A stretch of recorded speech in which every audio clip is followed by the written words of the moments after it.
National Invitation Tournament. The destination ultimately Madison Square Garden. One of these teams tries to keep their season alive tonight here in South Bend. A proud bunch of seniors for Notre Dame taking on Hampton here at the Joyce Center.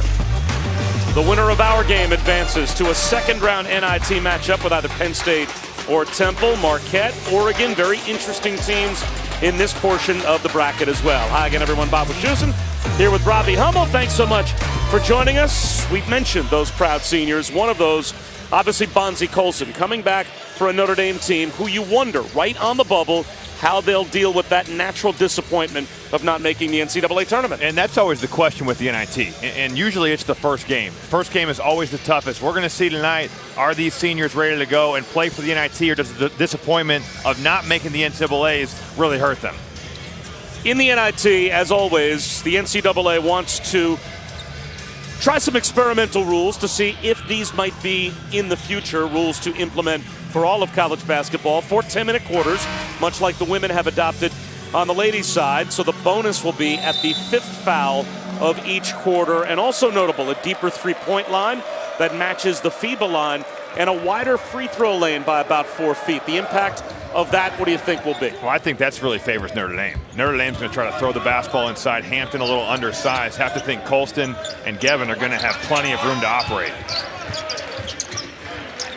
This is the leading scorer, Jermaine Marrow, number 2 up top. Instead, a wide open jumper won't go for Akeem Mitchell.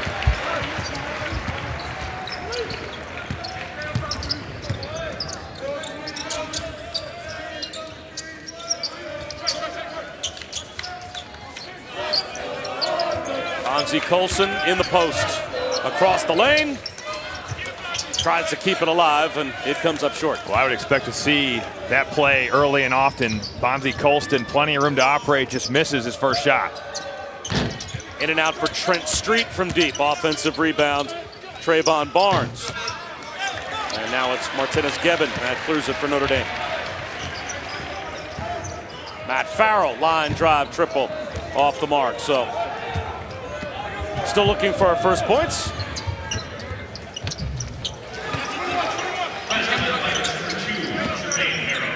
All right, Anish, thanks very much. The first round of the NIT continuing here in South Bend. It is the number 1 seed in this portion of the bracket, Notre Dame, with some proud seniors on the floor looking to keep their careers alive.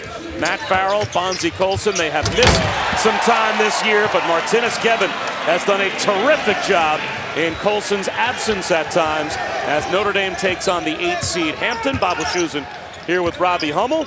And Notre Dame, you're always wondering, Robbie, how they are as a number 1 seed, which means they were right on the bubble to make it to the NCAA tournament. How they're going to deal with that disappointment, the kind of effort they'll give tonight to their coach, Mike Brett. Well, that's tough, and you see that with every NIT team that has NCAA aspirations, and you just have to wonder.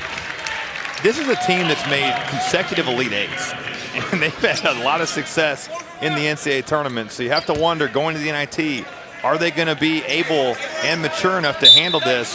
Mike Brey seems to think, yes, they will. They have a great group of seniors. Backdoor cut for TJ Gibbs. And Mike Brey's team's got the early lead. Again, in the NIT, if you were just watching the Northern Kentucky-Louisville game, you know that they're playing 4 quarters. The bonus at the 5 foul mark as that 3 rims out for Kalen Fisher. A wider lane as Farrell swoops in. His reverse hangs on the rim, and it's back tap to Colson. And also a more distant three-point line, the experimental rules this year in the NIT. Pfluger gives it up together. Well, that's not going to make Edward Joyner happy. They went over help side defense at shoot-around today extensively, and that is back-to-back breakdowns in their half-court defense for Notre Dame dunks.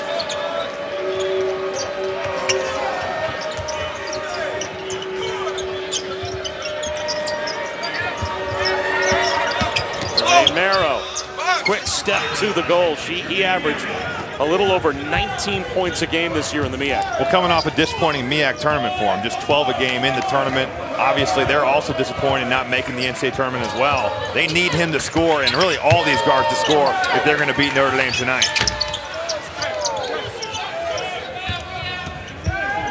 comes Merrill, an 1,100-point scorer in spite of only being a sophomore. That time he tried to set up Trent Street, and a foul will be called. That one's going to go against Akeem Mitchell, and there is Edward Buck Joyner.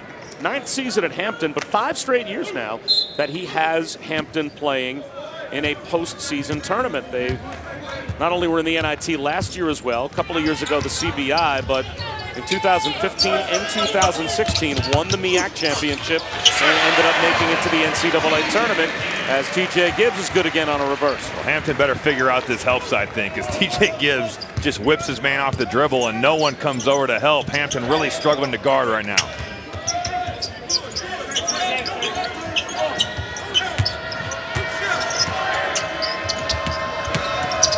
Mitchell, in and out.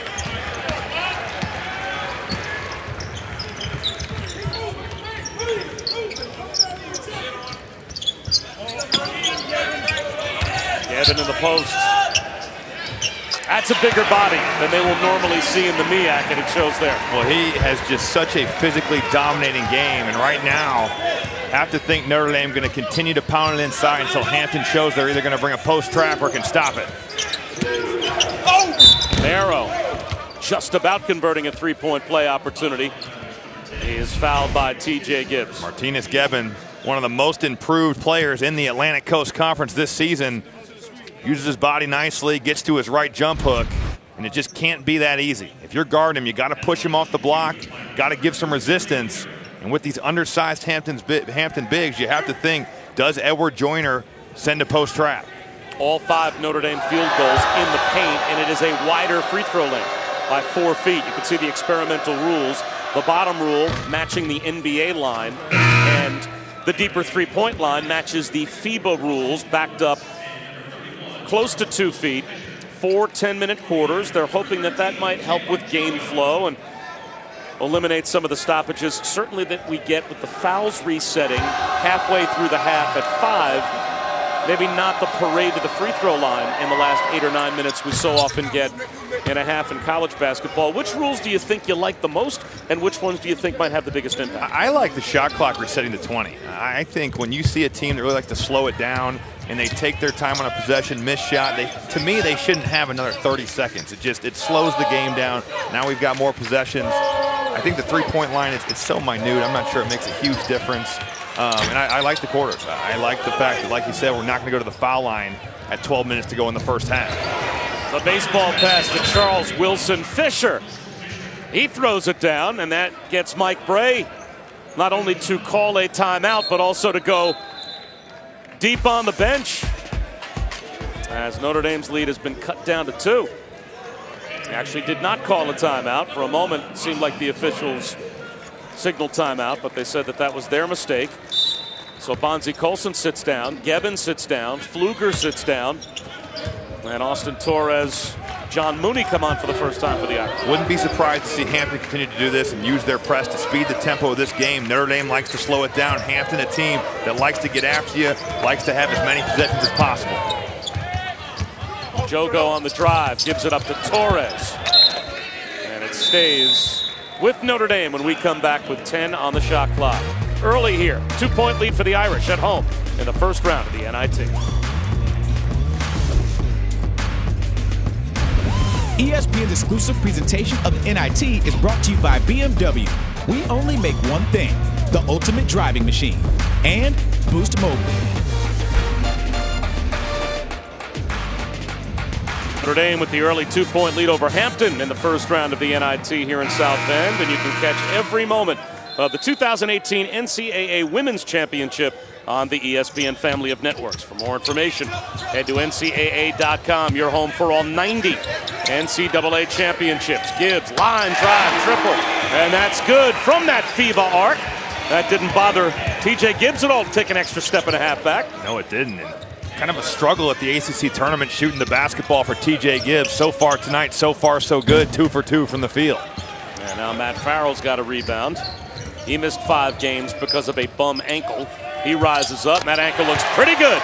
That's what they believe is a long 2. But both officials at the top of the arc making the signal to the scorer's table. That's one they're going to take a look at to see if it may have been a 3. That's a no doubt about it 3. Check that. That's a 2 for Austin Colbert.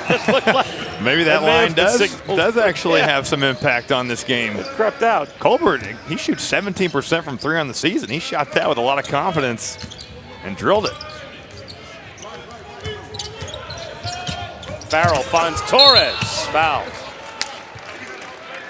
Let's take a look back and see when the officials go to the scorer's table what they'll see. It looks like toes on the line. With Matt Farrell, you know when he comes off that ball screen, he is absolutely looking to shoot the basketball. If you're going to guard him and pick and roll, you saw right there the defender a good 2 or 3 feet back, and he wants to shoot it. You have to be up when Matt Farrell comes off that ball screen. Now, you were a terrific shooter, and obviously when you play your whole life with that three-point line where it is currently, how hard would it be just to have that unconscious kind of geography in your head of knowing, without even having to look down, I know I'm behind the line because I've always played with the line at a certain spot. Farrell that time toes on the line. That's a loaded question to me because I was notorious for getting my toe on the line. So I was bad at it regardless. But for a lot of guys, yeah, it does make a difference. You're so used to it, the muscle memory. And when these guys make the jump to the NBA, it can be a super adjustment, although that line is much farther back.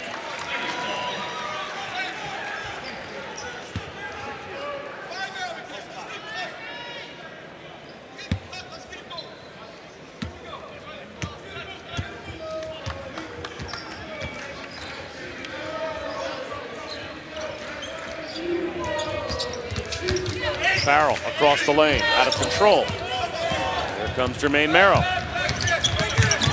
Old school floater rolls off the rim.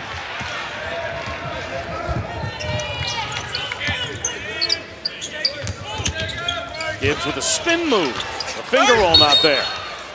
And it looks like Nikola Jogo is called for the foul. Not much structure in this game thus far, Bob. A lot of running up and down, and we're seeing Mike Bray sub 3 and 4 guys at a time. Notre Dame thus far in control, up 8. But it's been a struggle for them at times to get anything going offensively in their offense. Colson and Gebbin back in for the Irish.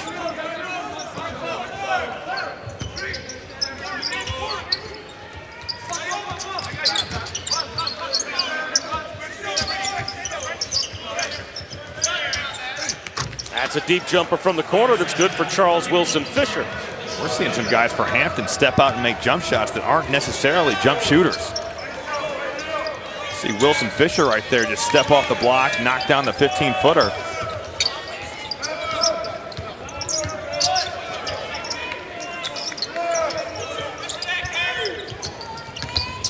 Step back for Pfluger. That's way short.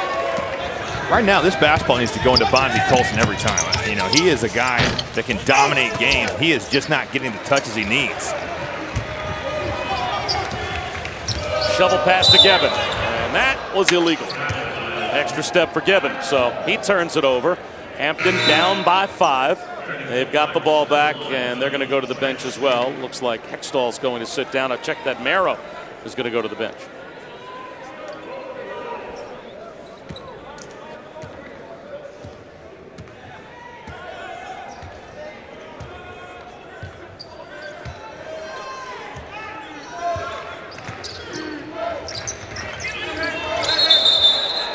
Trent Street turns it over. Right now, Hampton just not able to get anything in the half court. They're a team that plays with pace, and they like to get out in transition. Notre Dame thus far doing a nice job keeping them out of transition, but in the half court, these defenders, they're in the gaps. And we're gonna have to see Hampton make some threes to open the floor up so that they can get these guards some driving lanes.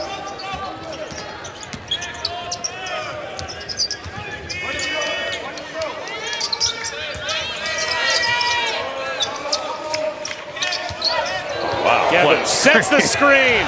Can't complete the alley-oop. Good hands by Gibbs at midcourt, but it's run down by Wilson Fisher.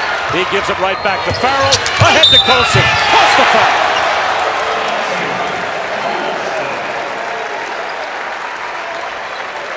That's a little bit of a broken play. And Notre Dame incredibly fortunate. Off the turnover, you see a great look from Matt Farrell. Finds Bonzie Colston, who hadn't necessarily gotten back on defense. Never crossed half court. And all Hampton can do is foul. What a strong take, though, by Bonzie Colston. Now we have veteran officials. Lamar Simpson, Lewis Garrison, Peter Uzanis. And right now it's Simpson and Garrison over at the monitor. They want to take a look at Greg Hextall and the slap he gave to Colson on the layup to see if this may be a little more than just a common foul. But I mean, he's trying to foul him, but that's a common. Yeah, you see anything that would even remotely indicate he flagrant to you? Slaps down the arm. That's a common foul. It should just be an and one. And you know what? Quick review. Yep. We've talked about Hampton in transition, and thus far they have 0 transition baskets. They have 0 points right now in the open floor, and that has to change. Otherwise, they are going to have a hard time scoring on this Notre Dame really stout defense. Notre Dame, a team that doesn't beat itself. They are going to not turn the basketball over. They don't foul you. Really play solid basketball, and you're probably looking at a team that, well, not just probably, you are looking at a team that if Bonzie Colson is not hurt, this is easily an NCAA tournament team. They were ranked as high as number 5 in the country. Oh, look, it derailed their season. No, they were a below 500 team without him. They were a huge part of it. They were 9 games over 500 with him and 3 under without him. And even the impact that he made the moment he came back. He's played 5 games. Tonight is his 6th since returning from injury. He's been in double figures all 5 and will probably be in double figures tonight for 6 in a row. And he was a second-team All-ACC tournament selection, as Gavin has a chance for a 3-point play as well. So he takes 2 months off, steps right into tournament play in the ACC tournament, and is a second-team All-Tournament team member. There you see it, Notre Dame just running the floor. Nice pass again from Matt Farrell. And Martinez-Gebben runs the floor, got to reward the big man. Nice job of keeping that basketball high, finishing through contact. That's Robbie Hummel. I'm Bob Wischusen, and ESPN. It's got a great doubleheader this week for you on NBA Wednesday, presented by State Farm. First at 8 Eastern, the Wizards and the Celtics. And then at 10:30, it's KD and the Warriors taking on the Lakers. Coverage begins at 7 with NBA Countdown presented by Mountain Dew on ESPN, also on the ESPN app. How about the Eastern Conference? You had to handicap it right now. Is it basically as it has stood for most of the season? Would you say that Toronto is the best team until someone beats them? Would you go with the Celtics? And where would the Cavs factor in? With Toronto, I've seen this before. You know, it's one of those deals where it's like, until you show me in the playoffs that you can get it done, do I believe that you can? I mean, the Cavs still loom large. LeBron has really been an issue for the Raptors. And I think, as of now, I would take the Celtics and the Cavs in the East, and like you said, until they can prove to me that they can handle it in the playoffs. That jumper went down for Kalen Fisher. And there's about a 1-second differential between shot clock and game clock for the Irish. Farrell gets a little sloppy with the basketball. Good hands by Akeem Mitchell. And it's an Irish turnover, still with about 6 seconds left for the Pirates.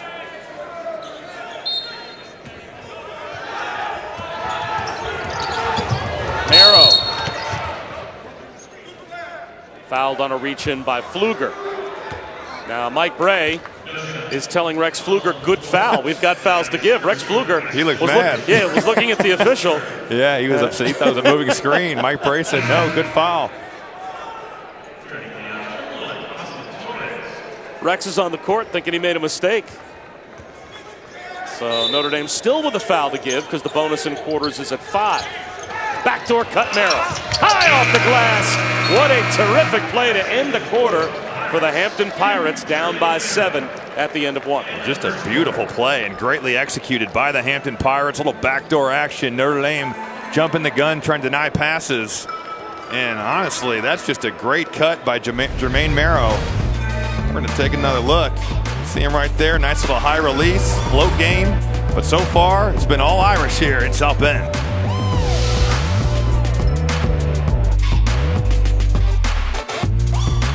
Happy St. Patrick's Day to you and yours. Almost. Coming up this weekend. Here in the land of the Irish, Bob Wischusen and Robbie Hummel. First round of the NIT, Notre Dame. As we begin the second quarter. Again, experimental rules being used this year in the NIT. We play 4 10-minute quarters rather than 20-minute halves. Martinez Gibbon blocked from behind by Kalen Fisher. It'll stay with Notre Dame. 7 of 9 Notre Dame field goals have been from that painted area. And you see Mike Brake coming out of the timeout. Notre Dame making a concerted effort to get it to Martinez Gibbon and Bonzie Colson. Nice play by Hampton to come over. Block a shot from the weak side. Colson finds Pfluger. Back to Colson. Pretty basketball from the Irish. Great team basketball. Rex Pfluger recognizing his big man is wide open. Goes up for the jump shot, just in the air. Really pretty pass from Rex Pfluger. Hakeem Mitchell swings one back up top to Trayvon Barnes, who couldn't connect. Here comes Pfluger. Farrell for 3. Way short. Kalen Fisher doesn't waste any time. That's off the mark. Gibbon saves it. Fisher's got it. Euro step crossover and the finish. Martinez Gibbon breaking the golden rule that you never save the basketball on your own end. Right there, Hampton able to steal 2 points. Even though this feels like it kind of has the feel of a blowout right now, Hampton finds itself right in this game. Gibbon with a hard screen, rolls to the goal. And he will go to the free throw line as Marrow has to check his teeth. We have talked about Notre Dame bigs all game, and we're going to take a look. Bonzie Colson right here with the save on the inbounds pass, or excuse me, he's going out of bounds, finds his guard. Everybody forgets about him, reestablishes himself in bounds, and Rex Pfluger with the nice pass, the jump pass actually, gets his big guy going.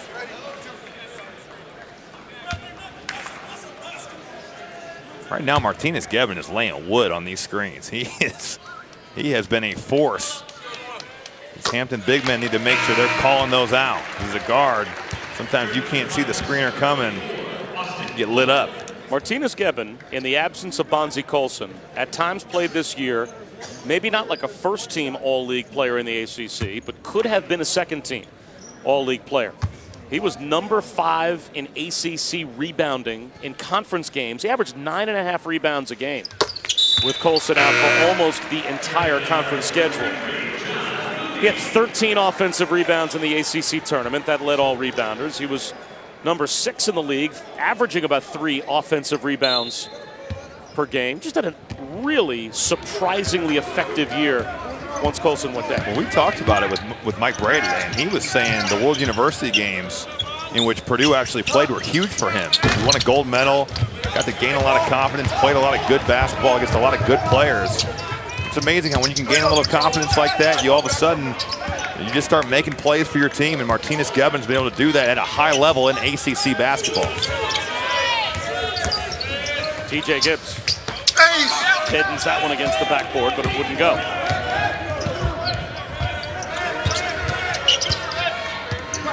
Kalen Fisher, NBA 3, way short. He's a guy they need to get going. Edward Joyner talked about it at shoot around. He is their X factor. When he's scored, he's done it in bunches. So far, though, tonight, everything looking a little short. Bonzie Colson, that won't go. Offensive rebound, Mooney through a double team, muscles it up and in. Nobody checked out. And John Mooney able to just fly in there, corral the rebound. That is a cardinal sin in the game of basketball. Have to turn, find a man, block out.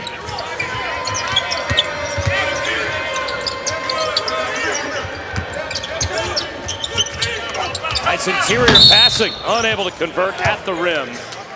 Was Austin Colbert, but he will go to the line. Well, the Hampton Pirates, again, their head coach is Buck Joyner. They have an enrollment of less than 5,000 down in Hampton, Virginia, but they were the regular season champions in the MEAC, and this is their last year in the MEAC. They have already made the decision that they are leaving after 22 years, and they're going to head to the Big South and play in a new league next year. One of the nasty boys, though, Might be their most famous basketball alum, Rick Mahorn, the Hampton forward back in the late 70s.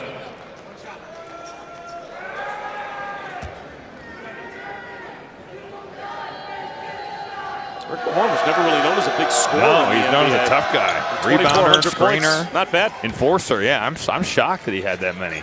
Good player, but like I said, not known as a scorer.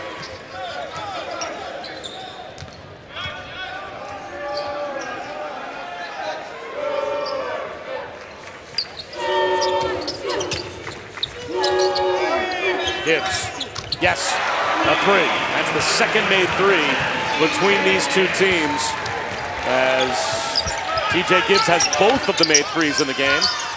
Looping jumper, not there for Merrill.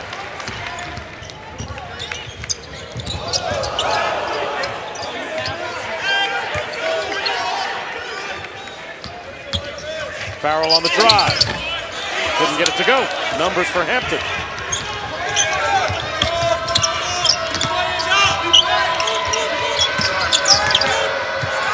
Wilson Fisher from the elbow. Really nice transition defense there by Notre Dame. He's done a good job getting back, and again, Hampton unable to get anything at the rim. Biggs having to settle for jump shots. Jogo lines up a three. That one's no good. Offensive rebound, Torres. And he is fouled by Malik Trent Street. We'll step aside for just a moment. Notre Dame by 12 at home. First round of the NIT.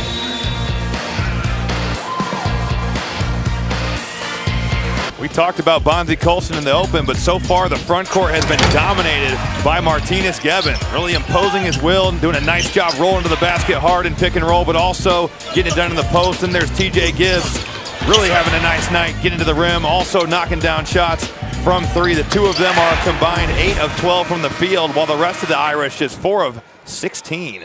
So interesting to see going forward. Can some of these other guys, Matt Farrell, Bonzie Colson, get it going here? TJ Gibbs now 2 for 2 from three. He's got the only 2 made threes in the game. The rest of the two teams combined are 0 for 11 from three. So I'm not sure if that's the effect of that line being moved back another foot plus. Here's Farrell. That's a long rebound out to Gibbs. Mid-range. He's got another. But Matt Farrell is taking some deep three. I mean, it's not like he is at the line. A lot of these 2 and 3 steps back, sometimes unnecessarily. Fortunate there for the Irish. TJ Gibbs right there, and he stays hot.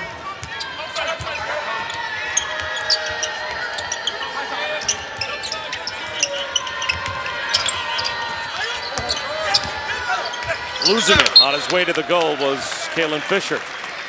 The first 4 of the NCAA Division I Men's Basketball Championship continues tomorrow on True TV, beginning at 6 Eastern, 3 Pacific. 4 matchups and game times. Go to ncaa.com.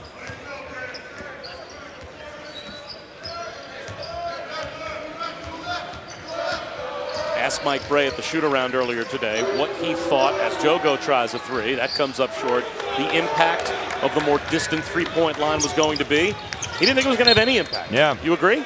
I mean, the stats don't agree. Well, because we've kind seen of a small sample size. It is for sure, but thus far, both teams struggling to get it done from outside.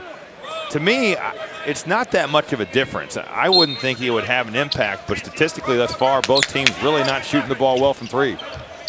I guess, do you generally see, when you're calling games, today's college player shooting a decent number of threes from pretty far behind the current arc, as that one is in and out? That was a good-looking shot from Wilson Fisher. No, I think it's fair to say that a lot of guys have range beyond the college three-point line. You mentioned it earlier, though. Jogo throws it down. You mentioned it earlier. We have seen guys that have had good looks, and they just haven't knocked them down. I'm not necessarily sure if it's because of the three-point line, but you have to think it's probably just because guys are cold right now.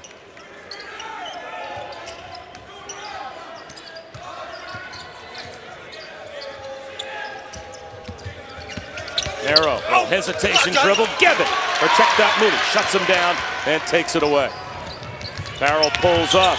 He's got it. That's a long two, but they are going to look at that one at the table again as well to see if Farrell maybe had his toes just behind the arc. Should that one have been a three? with under 4 minutes to go here in the first half. Notre Dame by 18, maybe 19, back in 30 seconds.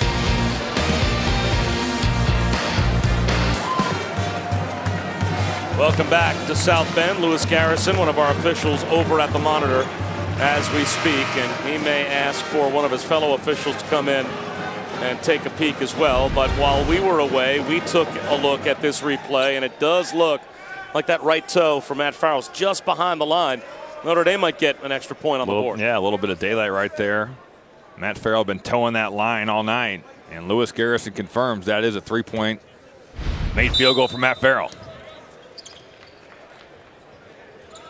Bob Wischusen, Robbie Hummel. First round of the NIT here in South Bend. Notre Dame by 18. Leaning in with a chance for an old school 3-point play is Trayvon Barnes. Trayvon Barnes does a great job there of making himself available to the basketball, flashes into the painted area. And Notre Dame's defender, all he can do is lightly foul him. Barnes doing a nice job of finishing right through that contact.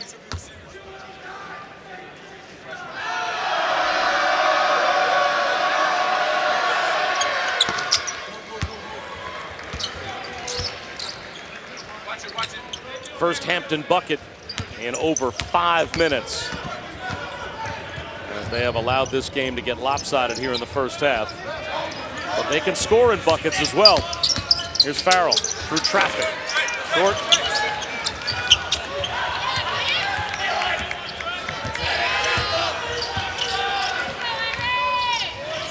Arrow kicks one out. Kalen Fisher buries a 3.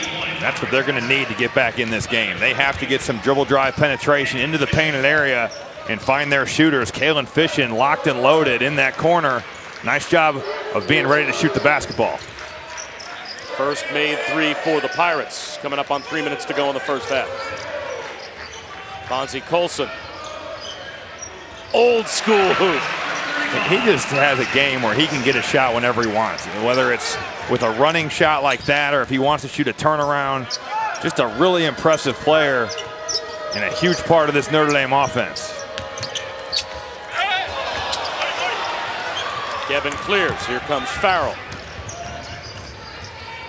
Gibbs the trailer. His third 3 here in the first half. Matt Farrell, as good as any we have in today's game at pushing the pace and finding his shooters. Nicely done there, getting into the paint. Finds TJ Gibbs trailing into the play.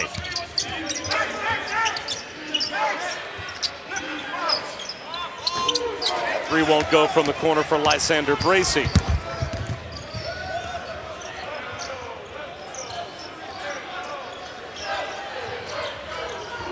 Gibbon shuffled his feet.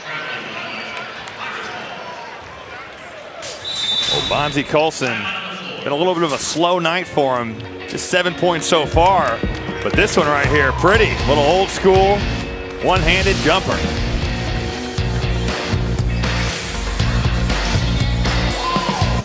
Bob Wischusen, Robbie Hummel back. First round of the NIT here in South Bend. Notre Dame with a big lead on the Hampton Pirates. The 1 seeds in this championship off to a good start. Baylor, a lopsided win in their opening game tonight. We'll see what happens with St. Mary's and USC, but these are the first 4 out based on where the committee thought these teams were right on the bubble. As Merrill with the left hand can't finish. It's a follow not there, but a foul is called. Trayvon Barnes will go to the line, and we wondered how Notre Dame would respond to being right on the bubble, the disappointment of not having Bonzie Colson for half the season, losing Matt Farrell for 5 games. That affected them as well. And would they come out tonight and show that this tournament really matters to them? And so far, so good. No, I'd say that so far they've answered the call. And really on a night where Matt Farrell has not shot the basketball well, they've got great contributions from Martinez Gibbon, from TJ Gibbs, from some of these supporting cast guys. And really you can say, you could say that you saw Notre Dame come out and they've played hard the whole game. Maybe not the most intelligent basketball they've played in this season, but right now they're competing. And I'm sure that's what Mike Bray wanted to see.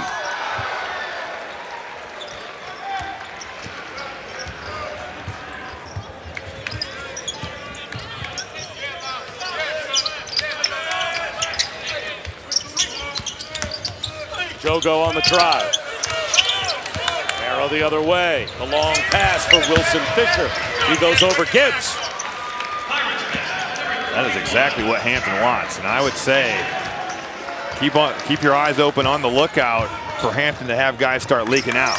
They're trying to steal points. Right there. Charles Wilson Fisher does a nice job getting out. Notre Dame with a turnover. They don't turn it over often. Number 8 in America in fewest turnovers per game. Hampton capitalizes. Kalen Fisher, his second triple. And all of a sudden, the Pirates have taken the lead down to 12. Can they shoot their way back in it? They need to get baskets in transition. That's back-to-back. You get a layup and then an easy 3 for Kalen Fisher. And all of a sudden, you trim this lead down to 12. Merrill called for the foul. Coming up on the halftime report, Chris Cotter, Chris Patola, and Dallin Cuff. We'll take a look at the big names that have advanced in the NIT, and bad news for UVA. I wonder if you already filled a bracket out. You want to get some white out? You want to do over? Or even without a big name, and if you've missed the story, tune in at halftime to find out. Would you stick with the Hoos? You know, they still have a lot of talent. And you look at the guys they have. You still have Kyle Guy. You still have Ty Jerome. There's still a lot of pieces there. They defend as well as anybody in the country, but we'll see. Does that piece really impact them going forward? Wilson Fisher knocks down a jumper, and a timeout called by Hampton, down by 10. This is an 8-0 run for the Pirates. And all of them coming by pushing the basketball. They just have not been able to execute against Notre Dame's half-court defense. Hampton, you see Jermaine Morrow getting into the paint. Nice little move on Matt Farrell and the dump down. Charles Wilson Fisher showing off his ability. He's really made that 15-footer at a high level tonight. Wilson Fisher has 8. He only averages about 6.5 points a game. So he's been a bigger factor than he normally is for the Pirates. And it might have been inadvertent, but it's something we see very infrequently in college basketball. That got them a 2-for-1. Yeah, they got that shot off fast enough that they should get another look. I don't understand why more college teams don't do 2-for-1, especially if you can get a good look. If you've got a point guard that can really get their game on, get you a good quality shot, there is no reason why, from a mathematical standpoint, you shouldn't do it.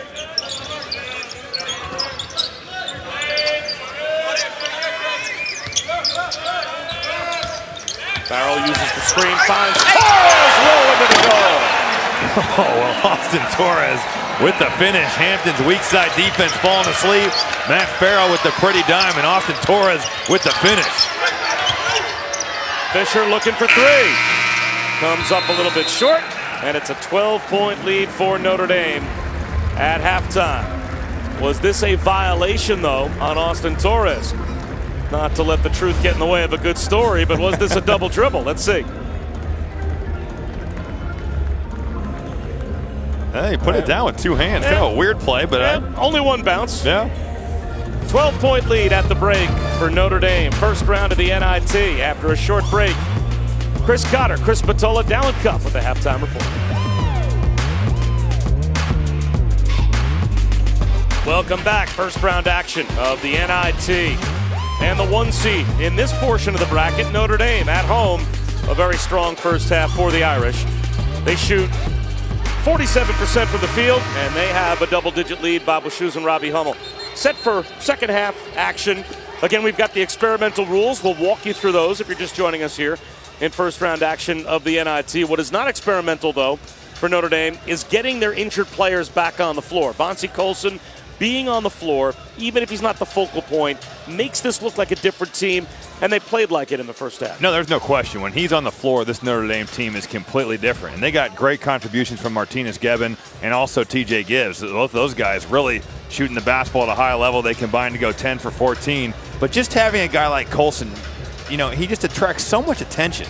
And defense have to pay so much attention to what he has and what his ability is. How about our meaningful returns brought to you by TD Ameritrade?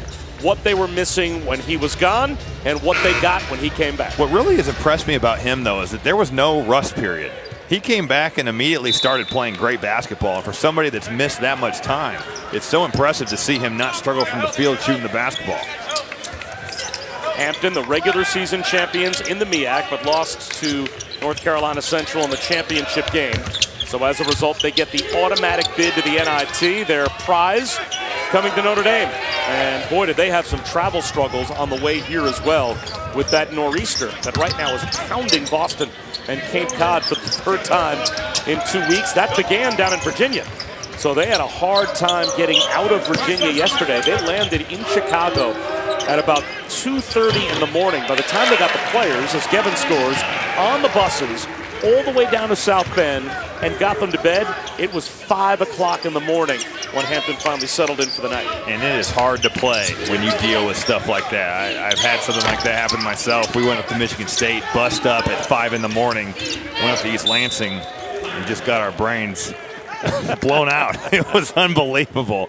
Went up there and just, it was never a contest. So you have to think fatigue maybe playing a factor, and it's just your routine. You're just so used to being in the hotel, in bed at a certain time, and when you don't have that, it can be tough. Marrow fades away and is able to knock one down. Jermaine Marrow, first team All-MEAC after being an all-rookie selection in the league last year, and he's all over TJ Gibbs here.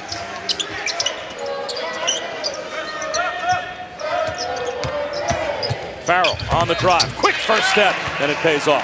He was not able to do that in the first half. Right there, we see Matt Farrell. Nice job just getting to the rim. Deceptively quick, nice finish, did a good job holding that basketball out where the defender could not get to it. Bonzie Colson took a shot right to the mouth, and he is hurt underneath the basket.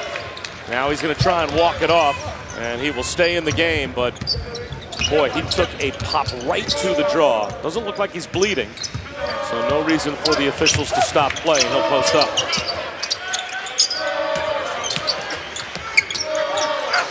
And he's got it.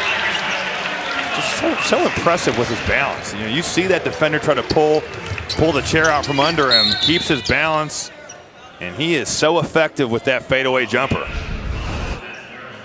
You talked about it, Bob. You said he got popped. That elbow right to the chin. Nice job cutting that baseline off. Good help side defense.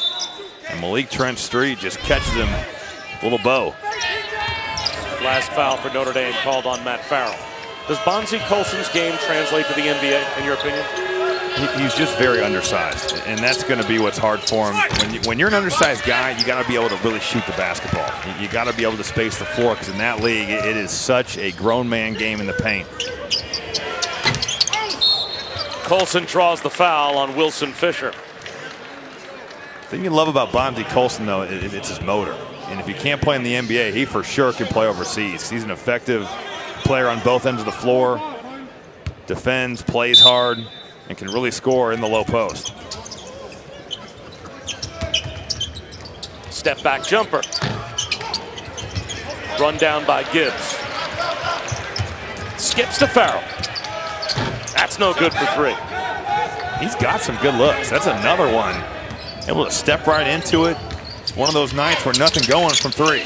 Marrow out of control off Gevin, so it will stay with Hampton. But you can see both teams have struggled from behind the arc. Really, Gibbs is the only player that has shot it efficiently. He's 3 for 4.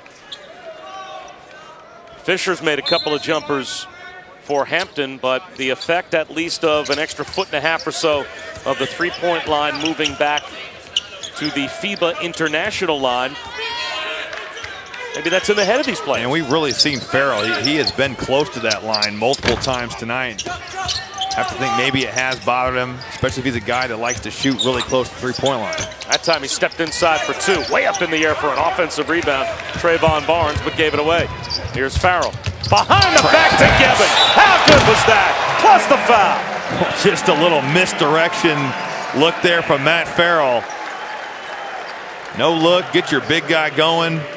That is beautiful basketball. You see Matt Farrell pushing the tempo, looking ahead the whole time, drops it back, and Martinez Gevin with a big-time finish and the foul. That's pretty. Gevin at the line looking for 16 points. And Farrell not only has 7 points, that's already his 5th assist. Pfluger's got 5 assists as well.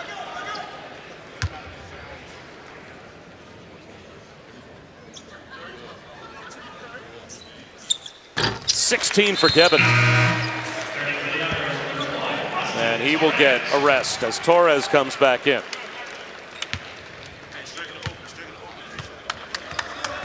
He's gotten so much better. I mean, you just think about what he was last year. And you mentioned the rebounding, but tonight he's shown off really the total package. He's run the floor. He's gotten it done in the low post. He's really had an impressive night. Torres is able to meet Wilson Fisher. Back the other way comes Farrell. That's no good. Austin Torres, man, what an athlete. And a guy that's just embraced his role. He's a defender, he plays hard, energy guy. And right there, that was an impressive block. Wilson Fisher knocks down a three. How about him shooting the ball tonight? That's not what he's known for. He's shooting 0% from three coming into tonight. And he's really been effective from the perimeter and at that 15-foot jumper.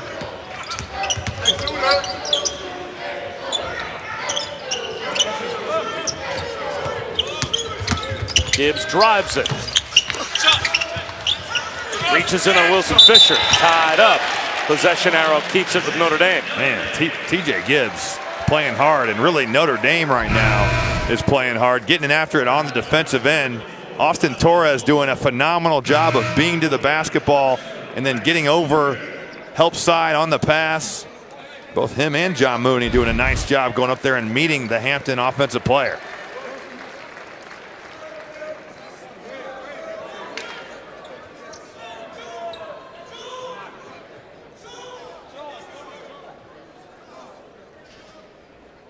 Five and a half minutes left in the third quarter. Again, in the NIT, they have adopted on the back cut. It's Farrell, and that is rejected. Met by Colbert.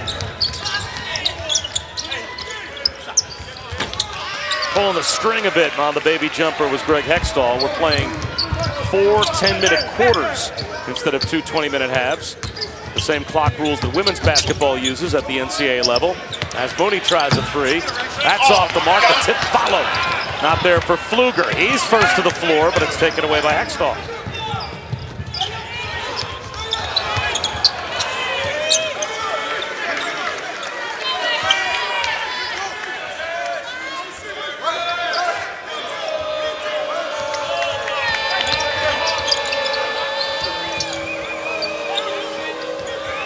Kalen Fisher, NBA range. That's just not a good possession. There's not much action, nothing really doing. Hampton being forced to just jack up a shot at the end of the shot clock.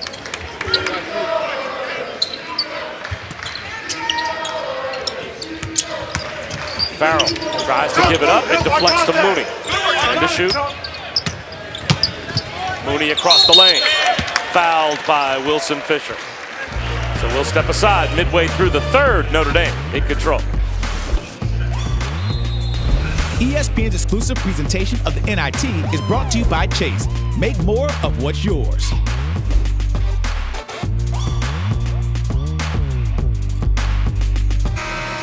(55-39) Notre Dame on top of Hampton. So the 1 seed looking very much like it, and TJ Gibbs and Martinez Gibbon have carried the offense. 31 points between the two. No, they've stepped up. Bonzie Colson, kind of an uncharacteristic, quiet night. He's been efficient, but just 9 points. And Matt Farrell has struggled. He's 3 for 13, 7 points. He does have 5 assists, but those two, Gibbs and Gibbon, have really imposed their will on this Hampton defense.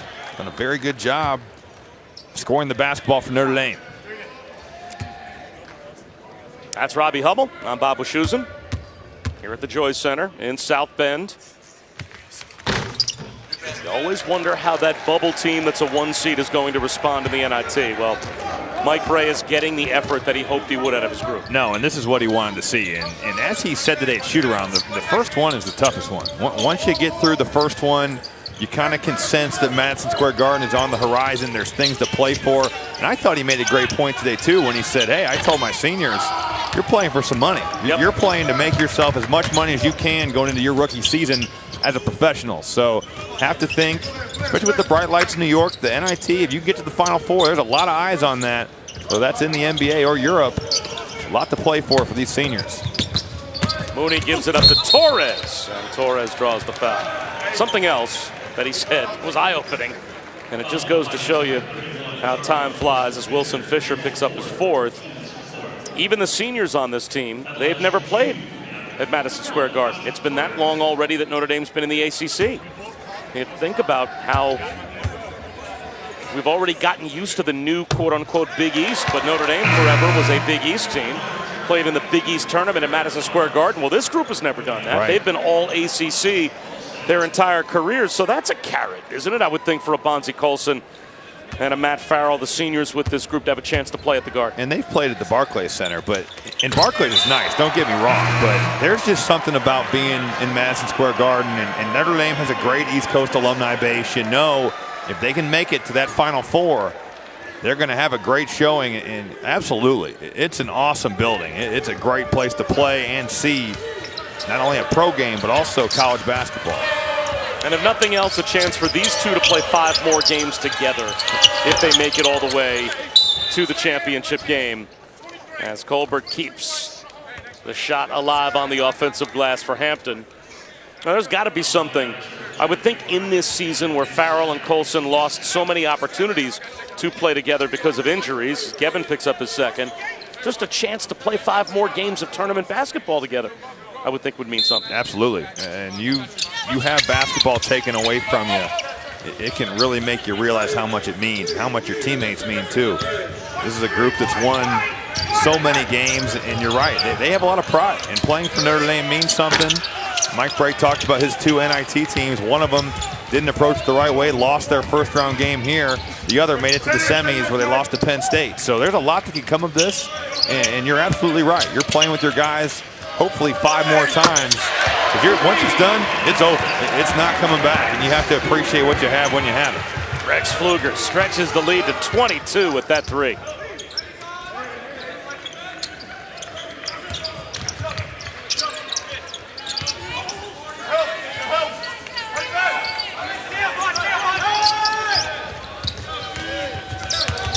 Hextall. That's off the mark. Kept alive, though. Nice play on the offensive glass by Trayvon Barnes. He's been active all night on the offensive boards, doing a nice job, just not allowing himself to be boxed out. Nice drive, weaving his way through traffic was Jermaine Merrill. Well, that's what Jermaine Merrill wants to do. He wants to get to that rim and make plays for himself. And it's his first year at point guard. He's really taken on the load as a sophomore, done a nice job running the team, doing a better job of getting in the film room, getting more attention to the game. Kevin has been the beneficiary more than once of a Farrell drive, and Matt Farrell now has 6 assists to go along with 7 points. Just so aware of where his big guy's at. That's what point guards do that are good. They know at all times where they can drop that thing off and get an easy bucket. Gibbs will drive it. And he'll follow his own miss. That won't go. Kalen Fisher with the left hand. I'm just kind of surprised that we haven't seen Hampton pick up full court yet. I think at this point, what do you have to lose? You're down 20. You need to push the tempo. You need to push the pace. Their biggest successes have come tonight in transition. Got to force Notre Dame to play a little faster.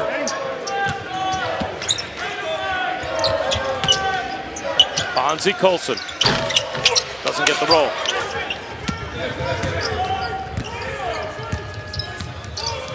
Kalen Fisher, head fake.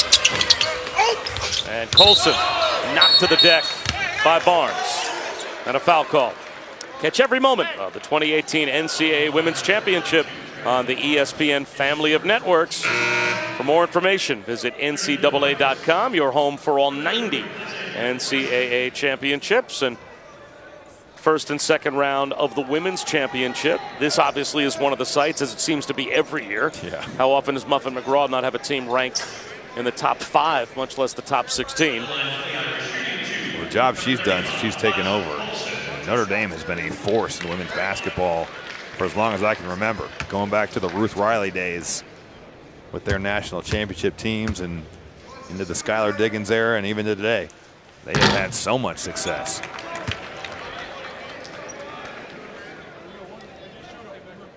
And won the title back in 2001.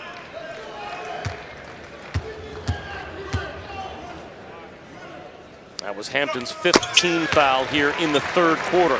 So the experimental rules of playing 4 quarters, 10 minutes each, 5 fouls being the bonus. You do end up shooting less free throws, just spend less time in the penalty with the fouls resetting halfway through the half. We were talking about this today. I think you said it actually. I missed the 1-and-1 a little bit. I like the game pressure of having to make that first. With the 5 fouls in the quarter system, we're not going to get that. 17 now for TJ Gibbs, and Colson ends up in the front row.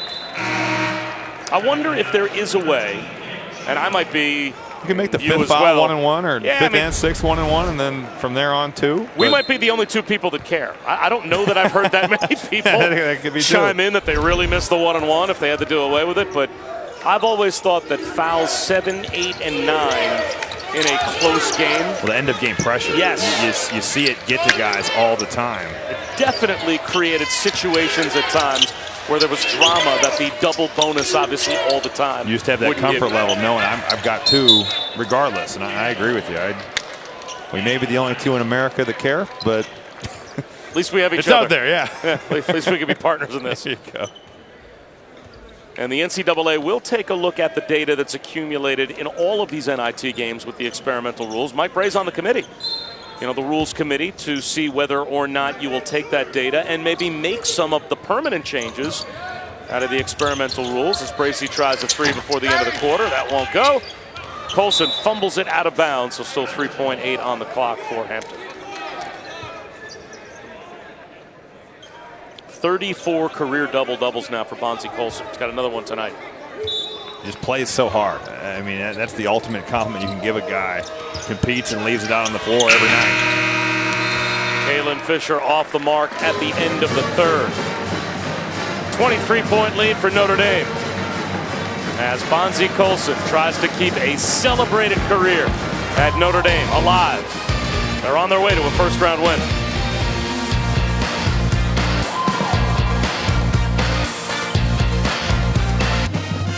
Jermaine Merrill averaged about 19 a game during the MEAC season, leading scorer for Hampton, doing what he can to keep his team in it against Notre Dame, but they needed to shoot the ball extraordinarily well from 3. They have not done that.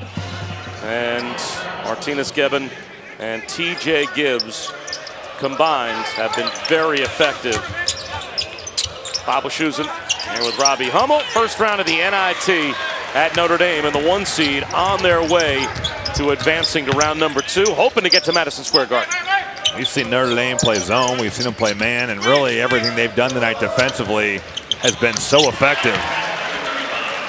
Bonzi Colson, you let him get to that fadeaway jumper and it's over with for you. He is so comfortable turning over both shoulders, kind of leaning back and just letting it fly. Speaking of letting it fly, Lysander Bracey from the corner hits a 3. Hampton's had guys that don't necessarily shoot the ball well tonight, shoot it pretty well. It's been more of Merrill hasn't been great, Akeem Mitchell hasn't been able to really get any offense going, nor has Kalen Fisher or Malik Trent Street. Those are their big 4 guard-wise that they always need to shoot the ball well and get baskets for this team. Well, there's Merrill from Steph Curry range, well outside the arc. That's his first 3. He's got 15.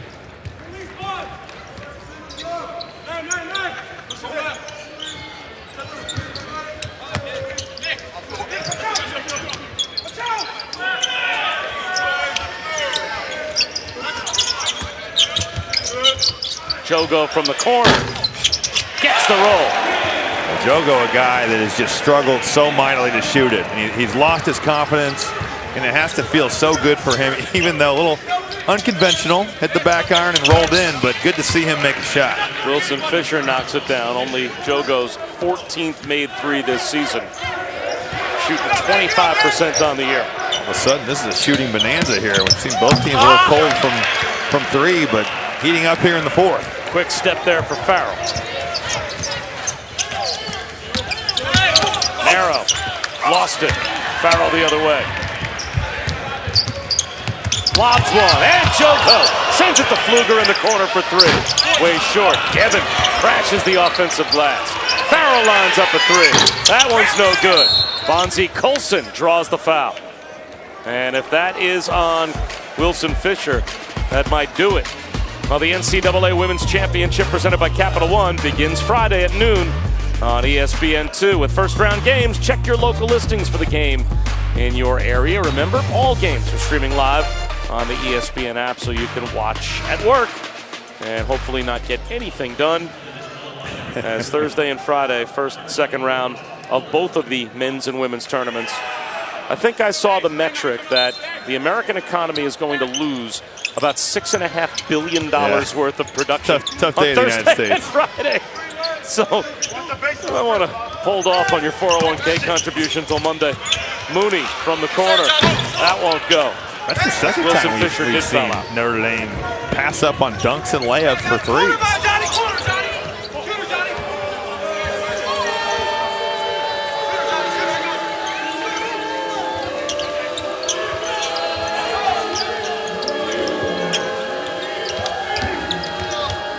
The drive. Wow. Actually shot it over the backboard. Love to give him the benefit of the doubt that that was deflected, but they are just calling that a straight shot, and he missed everything. Wow. That was, I don't know if I've ever seen that before, where it's not blocked or. You know what, Hampton, though, when Notre Dame goes zone, there's a pretty nice opening in the middle there. You can have somebody flash in, hit them, play inside out, and that was just kind of a isolation take that ended very poorly.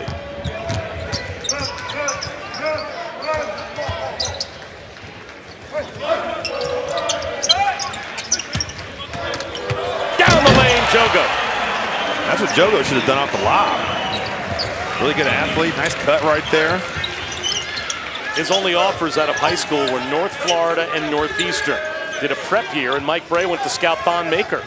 Thought he might be able to get him to come to Notre Dame. All of a sudden, he discovered Nikola Jogo on that trip. He ends up coming to play for the Irish. That floater is pure for Lysander Bracey.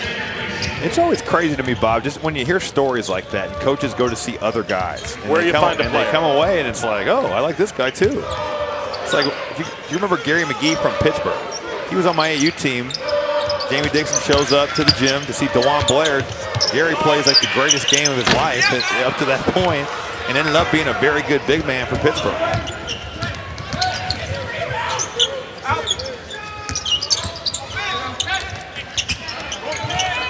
Gibbs with a steal. Ahead to Jogo.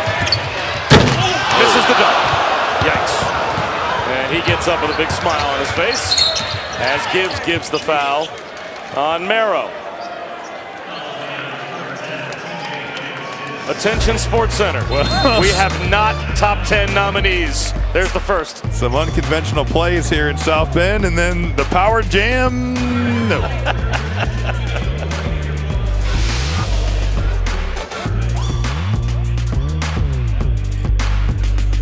After we wrap things up here at South Bend, stay tuned for Sports Center. Kenny Mayne and John Anderson are standing by. Lewis Riddick and Adam Schefter in studio to break down the big moves of the NFL free agency frenzy that is underway. Russell Westbrook goes for triple-double history. They'll have a complete breakdown of the first two games of the NCAA tournament. Sports Center next on ESPN and the ESPN app. And what Kirk Cousins got for the Minnesota Vikings, I'll be very interested to hear what Lewis Riddick thinks of that contract as Jermaine Merrow fires up an air ball. Shaking your head. There's some ugly basketball being played right now. Oh, I thought that was the Kirk Cousins contract numbers that got you to give like the I played the wrong sport at the wrong time. 100%. Kind of shake of the head. If they're going to start guaranteeing football money, that'll change the game there in the NFL. Mooney with the jump hook. That rolls home. And I called Jets on the radio in New York. Jet fans obviously were holding out hope that the Jets would be the team to get Kirk Cousins. And I always believed, and I'm not sure if you agree, just generally speaking in all sports, not just football, but any sport, that you don't make a smart move when you pay a player for what he is not. Absolutely you not. You should pay him gotta for get a fit. what he is. And the fit has to be right, too. If you go get a guy that doesn't fit what you're doing, what does it matter? It's like, right now, the Minnesota Vikings are going to pay Kirk Cousins as if he is Aaron Rodgers. Yeah. As if he is the #1 player in the NFL. And he's not. And he's never going to be. And I'm just wondering if at some point over the next few years when they're not able to spend money to supplement Kirk Cousins the way that they need to with the supporting pieces, if they might not be saying to themselves, we gave him a little too much money. Well, and also, in all other NFL situations, when you do that, you cut the guy. His contract is fully guaranteed. So that's a dangerous precedent to set with contract negotiations. It'll be interesting to see. You look at all these NFL guys that always talk about we have the worst deal. We don't have guaranteed contracts that they do in the NBA, NHL, and Major League Baseball. And all of a sudden, maybe you can start negotiating that where this contract is fully guaranteed. And last foul on Nikola Jogo as Bonzie Colson comes back in. He'll replace Mooney.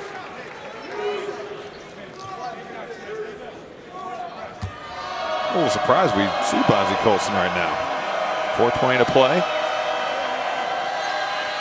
21.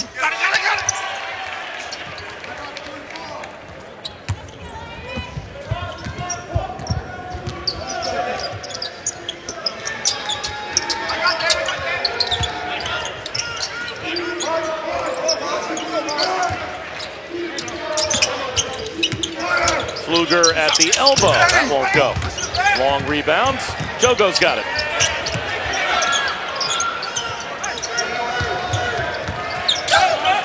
Bonzie Colson looking for Torres on a cut. And a foul that looks like will be called. Now check that a kick ball is called. As we take a look at some notable games in the NIT tomorrow night. Now the Penn State Temple game at 8 Eastern on ESPNU. That will be the next opponent for Notre Dame. The winner of that game moves on as Pfluger misses a bunny. And how about Nebraska being a 5 seed in the NIT? Did that surprise you? That shocked me. I get they're not an NCAA tournament team this year with their resume, but I thought they'd be a 1 or a 2 here easily. I think that brought Nebraska, though. I saw them a good amount at the end of the season. To me, they were an NCAA tournament team that lacked an NCAA tournament resume. They did not do the work in December and January necessary to get in. But if you are to play them, they have some talent. James Palmer can play. He can really score the ball. Isaac Copeland, Glenn Watson, they have a lot of pieces. We'll see if they can kind of take this as almost a disrespect game and make something of it in the NIT. 13-5 in the Big Ten. Didn't make the tournament and didn't come close based on the message that the committee is sending with where they seeded them in the NIT. Penn State too. Penn State to the 4, Nebraska to 5. Bonzie Colson off the window, 14 points and 12 rebounds for Colson. I'm not sure he meant to bank that. He kind of had a look on his face like, ooh, look what I found. Foul called on Torres. That'll put Merrow at the free throw line. You let him operate in this low post area, and it's both shoulders, fadeaway jumpers. Really a nice skill set. You just get buckets. You love to see guys that can score the ball, operate in the low post, and he is exactly one of those guys. All right, not necessarily a bubble team, because we talk a lot about the teams that are in the NCAA tournament that were fighting for spots with Notre Dame and the rest of the 1 seeds in the NIT. But how about some dark horses that when the bracket came out for the tournament, you put a little star next to and said, there's a team that's going to make some noise that might be seeded a little lower than they ought to be. Well, I thought of one team, especially when the bracket got released, and we saw them last week, Texas Tech. I think from an injury perspective, at the end of the year, they go on their slide. They don't have Keenan Evans. They don't have Zach Smith. That's a heck of a screen by Bonzie Colson. My goodness. Kalen Fisher's down. And he is just now back up on his feet at midcourt after he ran into a brick wall. Wearing 35 and white. And now stepping on the sideline was Greg Hextall. So that brings us to the under 3-minute timeout here in the 4th quarter. We'll see if Kalen Fisher can shake this off. Well, if you're a big man, you have to let your guard know that there's a screen there, or else you are going to get him hurt.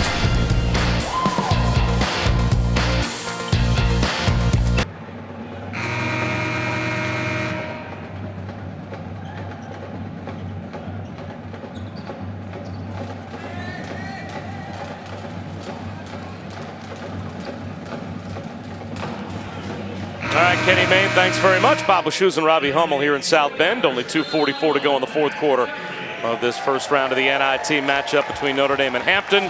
And the seniors getting a little collective curtain call from the hometown crowd here as we were away for break, as Mike Bray is going to put a couple of the walk-ons in at the end of the game here and give them a chance to play. Matt Gregory comes on for the first time, as does Liam Nelligan. Number 25 there at the top of the key for the Irish. His grandfather, his father, 2 of his brothers, 3 of his uncles, and currently his sister all went to Notre Dame. So was there ever a doubt as to where Liam Nelligan was going to go to college? Man, imagine if he went to Purdue. That would not probably have gone over well at the well Thanksgiving and Christmas family dinners. Austin Torres out here trying to drop dimes. Fortunately, those last 2 were not dimes. There's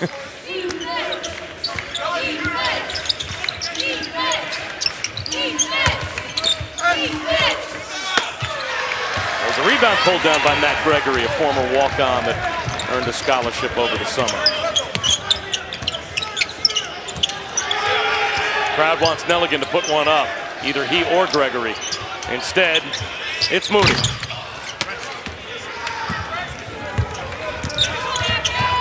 Morrow, old school floater won't go, but the tip follow comes up short for Hextall. Nelligan's got the rebound.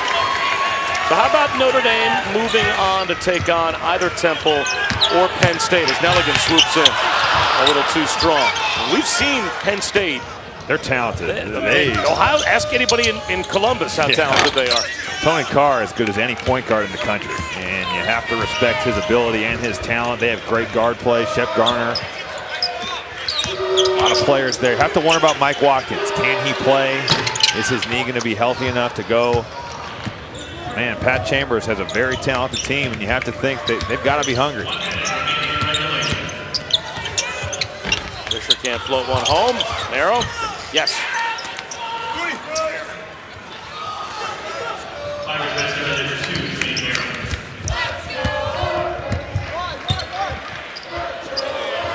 Gregory from the corner hits a 3. That's the former walk-on knocks down a the triple. Really cool feeling for Matt Gregory, sub into the game, and it is so hard when you've been sitting on that bench for 2 hours to come in and drill a corner 3. Good for Matt Gregory. Nelligan, he's able to convert back-to-back walk-on buckets. That is the first, or rather second field goal this season for Nelligan.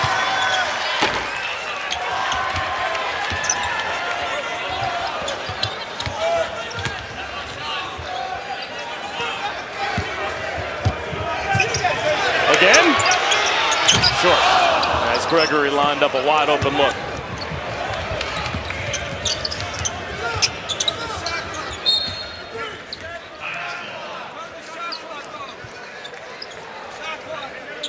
So it will be Notre Dame advancing to the second round as they will await the winner of Penn State Temple tomorrow night at 8 Eastern on ESPNU. Right now, Oregon taking on Rider, and Marquette and Harvard playing in this portion of the bracket tomorrow night, as well as Bracey. It's an NBA 3. To end matters here at the Joyce Center, 84-63 is your final. Notre Dame over Hampton. Notre Dame answered the question, can they come out, be the mature team, and answer the call? And that is absolutely an emphatic yes. For Robbie Hummel, I'm Bob Wischusen. Congratulations to the Irish. They advance. SportsCenter is next.